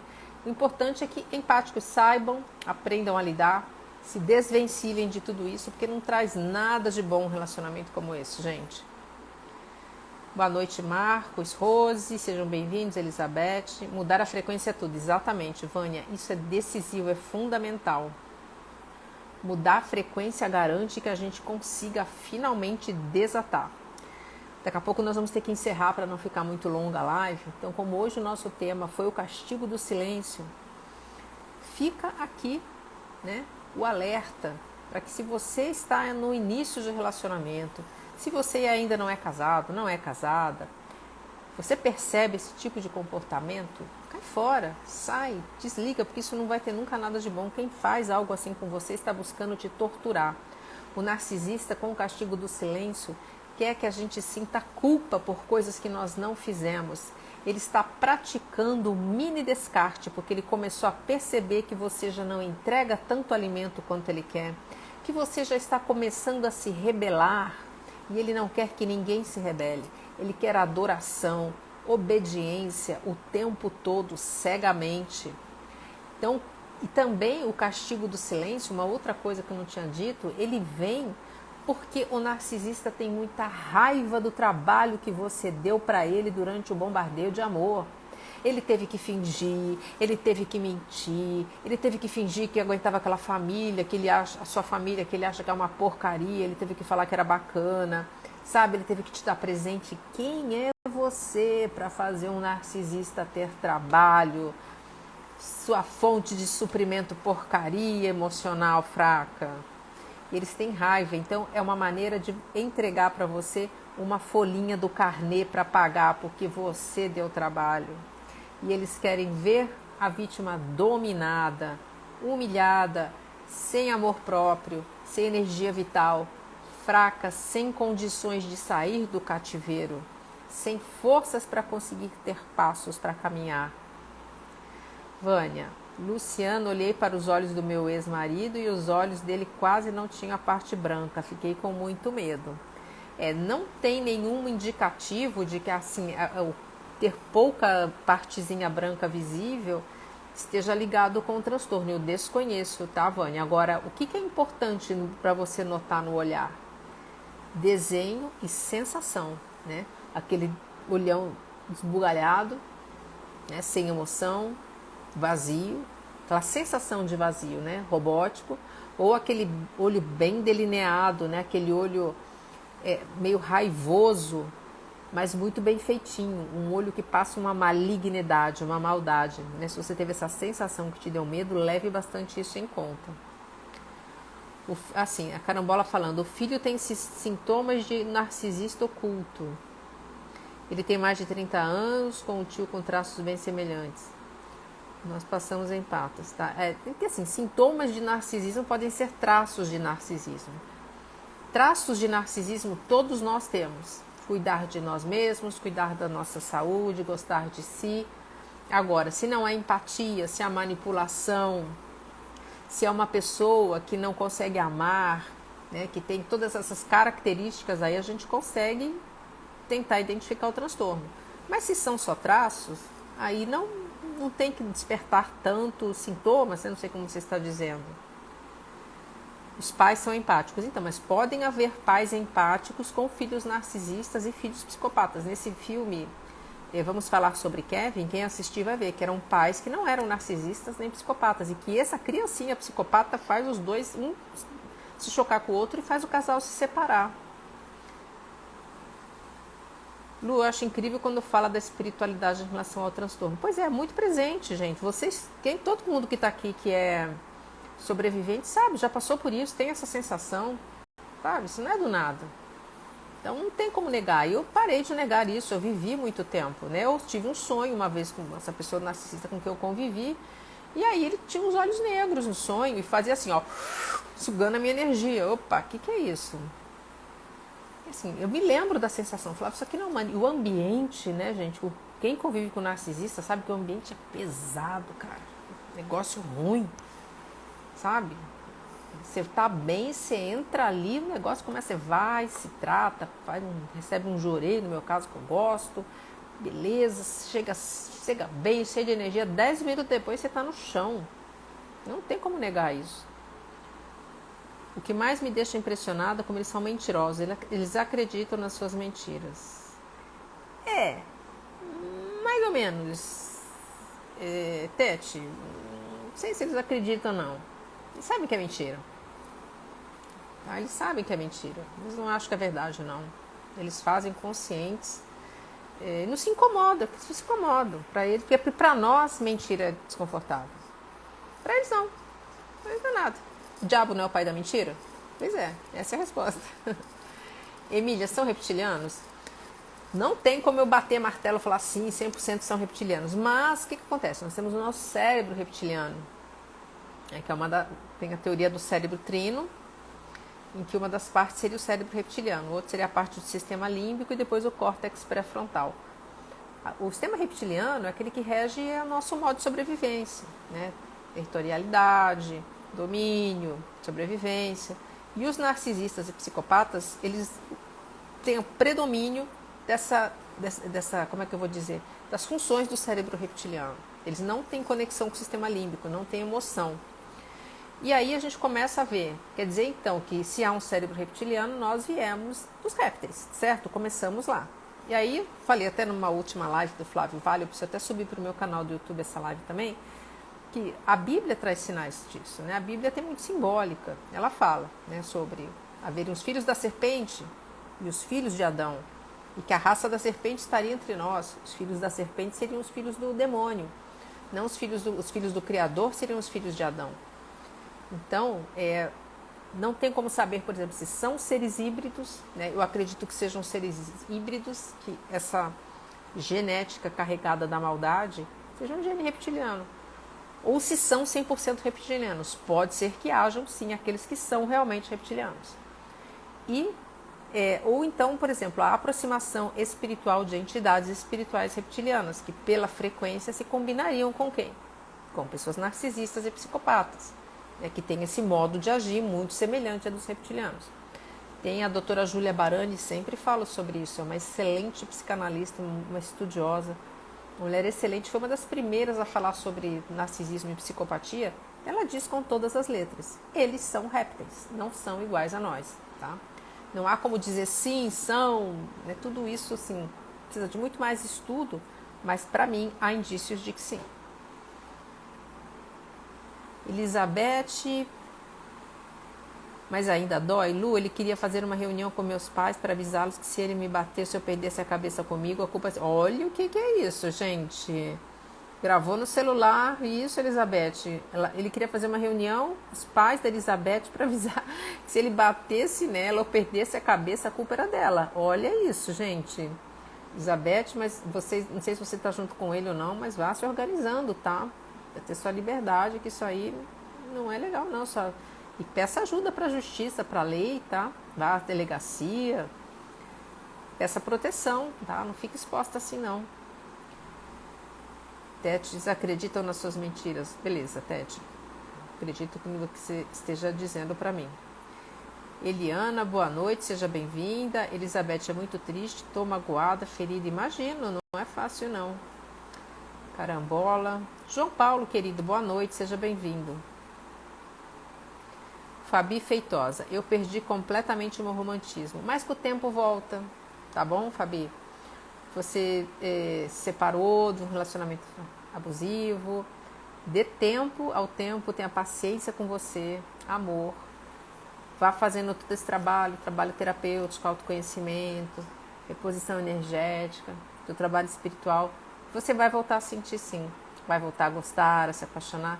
E olha que nota 10, né, gente? Porque nós, empáticos, a gente se recupera e a gente volta a se apaixonar, gostar daquele friozinho na barriga, aquela coisa boa, encontra uma pessoa legal. Eles nunca vão sentir isso. Nunca. Eles vão sair de uma fonte de suprimento e vão para outra com este vazio, com esse lixo, com esse inferno, permanentemente. Eles tentaram nos destruir, mas não é possível, porque nós somos humanos completos. A gente pode se refazer, a gente pode recomeçar. E dá sim, tá? Para voltar a sentir romantismo, se apaixonar, aquela coisa boa toda, que é muito legal. Meninas e meninos, né? Daqui a pouquinho a gente vai estar encerrando, tá? Vou ver só mais algumas perguntas. Sim, vão minando suas energias, sua frequência energética, tá falando a Suri, e acaba entrando em ressonância com as energias densas. Isso aí. Abrindo portas para o negativos, para outros vampiros energéticos. Exatamente, Súria. E cadê a Fabi falou, né, acerca do romantismo. Quando a gente consegue sair dessa frequência, consegue começar a se refazer, a gente vai voltando a sentir essas coisas boas, né? Vai saindo deste mundo onde eles nos colocaram. Por isso é que eles vão querer fazer o hoovering, vão querer puxar vocês de volta, sobreviventes. Porque você vai estar bem, você vai voltar a ser uma pessoa luminosa, maravilhosa, que sente amor. Não. Volta para o inferno, vou voltar a fazer o hoovering para puxar você de volta, para sugar sua energia de novo. A Elisete falando, eu gostava muito de cantar e dançar. Hoje nem sei mais dançar. Pois é, Elisete, mas eu digo para você a mesma coisa que eu falei ali em cima. É possível, você vai voltar a gostar de dançar, de cantar, porque isso é seu. Simplesmente você foi assim, né, manipulada, sofreu um jogo emocional aí dentro de você, desfez sua personalidade, mas com o tempo, né, com esse trabalho conjugado, você vai voltar sim, é possível, e é muito gostoso, né, sentir todo aquele entusiasmo, aquele friozinho que dá na barriga, né, aquela coisa, vai, eu vou dançar, hoje eu vou dançar, vou me acabar de dançar. Muito bom, você vai conseguir sim. Sim, Súria, entendi, vampiros energéticos. Meu ex adorava o seriado Mentalista. Eles aprendem muito, gente. Eles vivem vendo filmes e filmes repetidas vezes. Tudo que eles podem observar. Eles vão gravando para formar personalidade, para enganar todo mundo por aí. Emília, tenho clientes que chegam totalmente falidas energeticamente, são vampirizadas. Exatamente, Emília. É isso mesmo. Nós somos drenados completamente, né? A gente vai ficando fraco. Fraco não só pela questão emocional, psicológica, da personalidade rompida, mas é fraca do lado espiritual, fraco do lado energético, tá? Quando a gente começa a fazer essa reposição, a gente sente. O que acontece? Quando a gente está dentro do relacionamento, você vai, se reenergiza, fica forte, quando você volta para lá, puf, perde tudo de novo. Quando você está fora do relacionamento é que você começa a sentir a diferença. Pera lá, agora eu estou vendo, cara, muito diferente, eu estou voltando a ser quem eu era. Mas quando a gente está dentro do ambiente é muito complicado. Eu gosto daquela frase, eu sempre falo isso para os clientes que eu atendo, né? A gente não se cura dentro do ambiente que adoeceu. Então quando você vai fazer esse trabalho e você volta para um ambiente tóxico, você vai perder o trabalho. Ah, que bacana, a Mônica está falando que é messiânica. Pois é, nossa, eu tenho muita gratidão ao Jorei, a Meixo Sama, porque foi fundamental na minha reconstrução, Mônica. Elizabeth, isso mesmo, me sentia sugada quando ele estava em casa. Emília, vamos fazer uma live junta. Vamos sim, Emília, vamos conversar aqui no direct, a gente marca para fazer uma live. Vamos detonar os narcisistas. Não vale a pena detonar essa gente não. A gente tem que ajudar os sobreviventes, os empáticos, os narcisistas que vão estar longe, vão viver a vida deles lá no inferno de onde eles vieram. Mônica falando, meu cunhado voltou para minha irmã após uma separação e detonou nossa família. Um vampiro, destruiu nossas amizades. Mas é isso mesmo, né? Narcisistas causam prejuízos emocionais, físicos, financeiros, destroem patrimônios. E a Mônica falou, né, sobre ela ser messiânica também. E eu pedi uma vez uma orientação, né? Aquela primeira orientação que eu falei para vocês que eu pedi, que o ministro falou que o espírito vermelho só ia fazer mal pro branco. Eu não tive coragem, nem ia conseguir sair, porque eu estava mega na dependência emocional, não tinha noção do que era narcisismo, nada, eu não ia conseguir sair naquele momento. Depois já, né, depois de ter saído, e eu, na minha reconstrução, e a orientação que eu tive foi muito bacana, porque falou assim, que a gente precisa desfazer a nossa afinidade espiritual.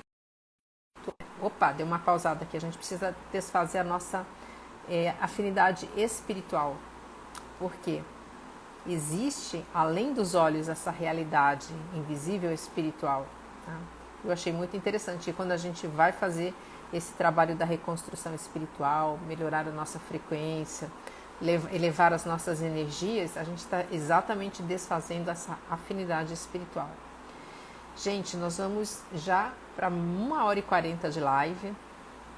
Eu vou... Vocês fiquem à vontade, por favor, de mandar as perguntas pelo direct, tá? Na medida do possível eu vou respondendo. Às vezes pode ser que demore um pouquinho, porque às vezes o tempo fica meio curto, mas eu vou respondendo, tá? Não é por má vontade não, é que às vezes o tempo é curtinho mesmo. Marlene, boa noite, seja bem-vinda, obrigada da sua presença, muito obrigada, Fátima, eu que agradeço a presença de vocês, mais uma vez. Daqui a pouquinho eu já vou subir a live também para o YouTube, tá? Quem quiser assistir. A Elizabeth falando, olhos reptilianos, sim, isso mesmo, aquele olhar parado, né, de jacaré, assim, né, que não tem emoção. Ficava uma bola preta parada e outra ao redor vermelha, é assustador. Boa noite. Meninas, tem perguntas aqui que eu não vou conseguir responder, tá bom? Por favor, manda lá pelo direct para mim que eu vou respondendo para vocês. E mais uma vez, muitíssimo obrigado da presença de todos, da participação. Na semana que vem, vamos combinar, eu vou fazer a live sobre narcisistas, psicopatas e o mundo espiritual. Combinado? Então, na próxima quarta-feira, primeira quarta-feira de abril, se preparem, vai ser quente a live. Narcisistas, psicopatas e o mundo espiritual. Muito obrigada a todos vocês. Até o próximo vídeo.